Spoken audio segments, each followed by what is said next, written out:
What's up guys, Widge the Wiz here. Today we're going to be taking a look at two 2005 Nissan 350Zs, but just because they were made in the same year does not mean that they are the same. These two 350Zs couldn't be more different from each other. So tag along with me and let's see what makes these two 350Zs so different.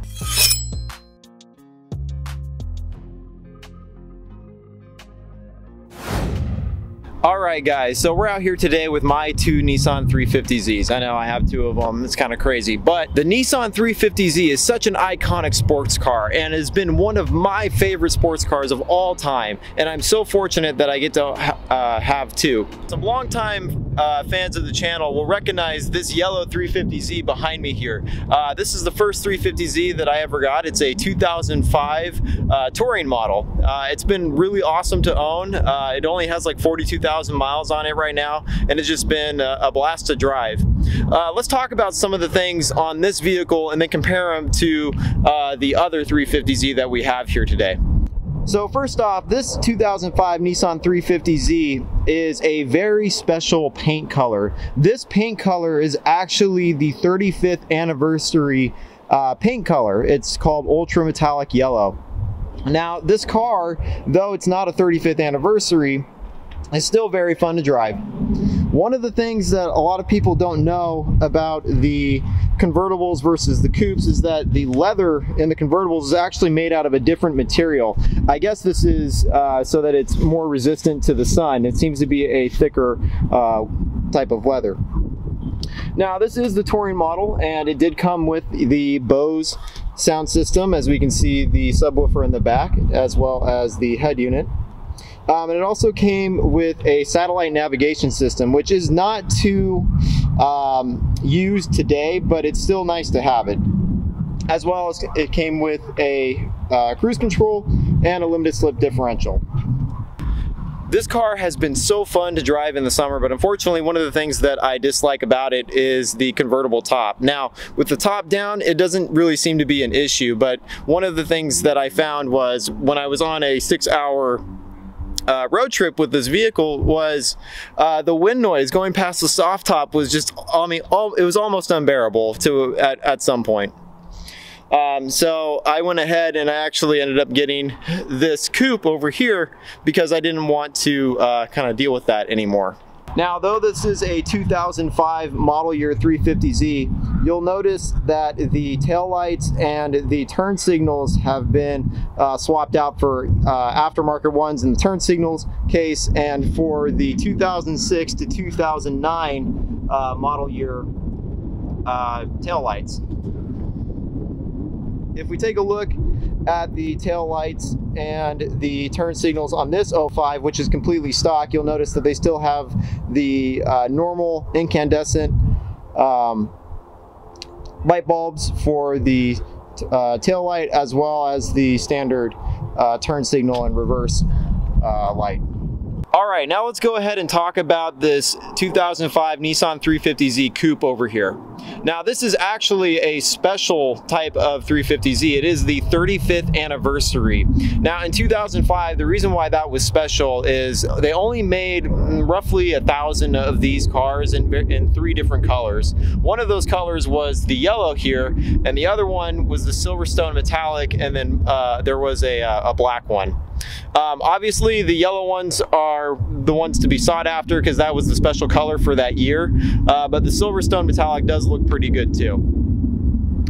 Now, one of the other special things about the 35th anniversary for 2005 was this was the first model year you could get a 350Z with the VQ35DE rev up engine. This car, also a 2005, has the normal VQ35DE that came out in 2003. Now, the difference between these two motors is in the VQ35DE, you only have variable valve timing on the intake cam, whereas on the VQ35DE rev up, you have variable valve timing on both the intake cam and the exhaust cam, which is very cool.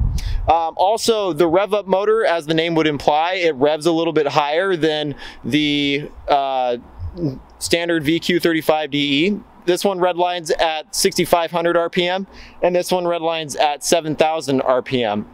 Now, this car makes about 300 horsepower. This car makes about 287 horsepower.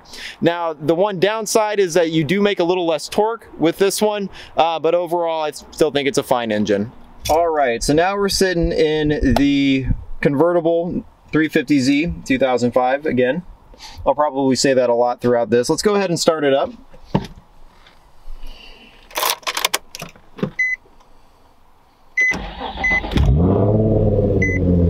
Now, I do have an aftermarket exhaust on this car, so it does sound pretty cool.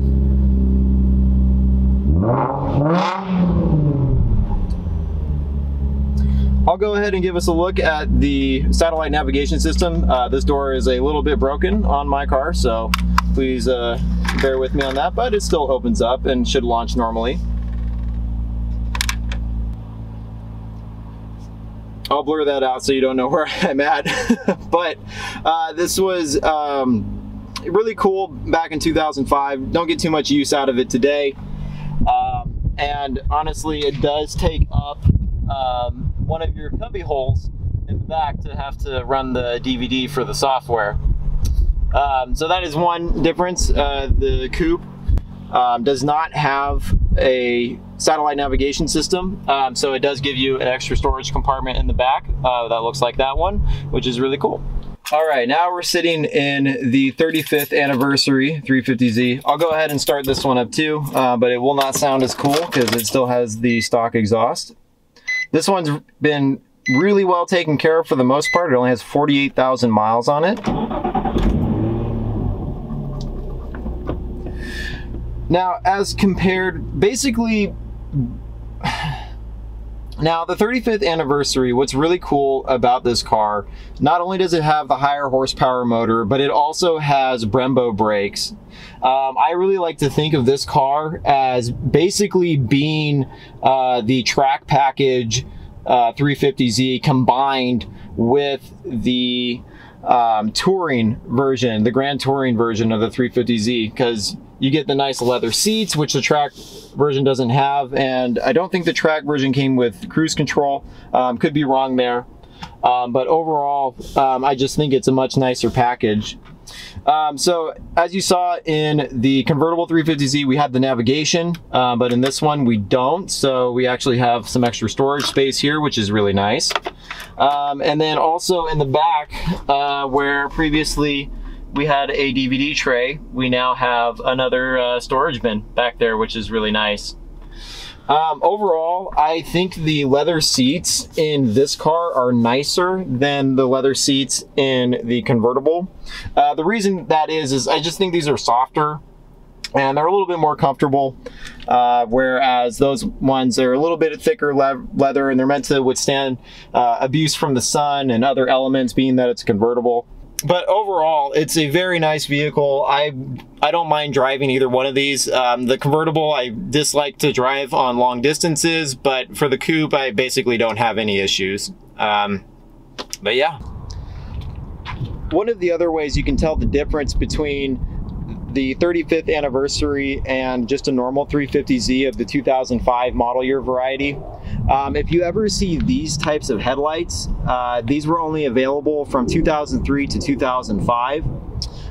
So if you go ahead and take a look at the badges on the side, we'll notice on this 2005 350Z, the symbol on the outside is silver, the edge here. But if you go over to this one, on the 35th anniversary, it's bronze, and I believe they were bronze on every other model year following, all the way up to 2009. Here's a cool look at the Brembos on this 350Z.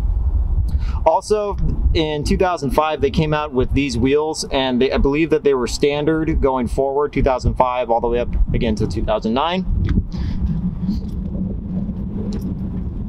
And we got those nice Brembo calipers there, which look really nice. All right, guys, well, I'm gonna start wrapping this video up. The weather's been nice enough to hold out just long enough, I think, for me to film this video. This will probably be the last video I ever film with my yellow 350Z here. There's a good chance that I will be selling it very soon. So if you really like the yellow 350Z, leave a like, comment, subscribe. In general, I just like hearing from you guys. So I'm gonna give us a quick sound check on the exhaust, and then maybe a quick montage for a photo shoot. Thank you so much for watching, guys. Remember to like and subscribe, and I will see you next time.